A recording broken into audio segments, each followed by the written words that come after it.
రాష్ట్రాల్లో governors bills pending పెట్టి కూర్చుంటే సుప్రీంకోర్టు దాన్ని ప్రశ్నించొచ్చా లేదా?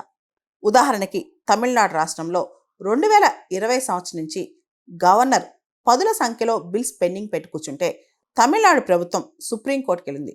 సుప్రీంకోర్టు గవర్నర్ సంతకం పెట్టినా పెట్టకపోయినా ఆ బిల్స్ అని పాస్ చేసినట్లు ప్రకటించింది. దానికి సంబంధించి రాష్ట్రపతి అసలు సుప్రీంకోర్టుకు ఆ పవర్ ఉందా, గవర్నర్ అధికారాల్లోకి చొరబాటు చేసుకునే పవర్ సుప్రీంకోర్టుకు ఉందా అని చెప్పి రాష్ట్రపతి ఆర్టికల్ 143 కింద సుప్రీంకోర్టుని సలహా కూడా అడిగారు. దాని మీద సుప్రీంకోర్టులో వాడి వేడిగా చర్చలు జరుగుతున్నాయి అన్నమాట. అయితే నిన్న చీఫ్ జస్టిస్ ఆఫ్ ఇండియా సుప్రీంకోర్టులో ఈ కేసు వాదన వింటూ ఒక ప్రశ్న వేశారు.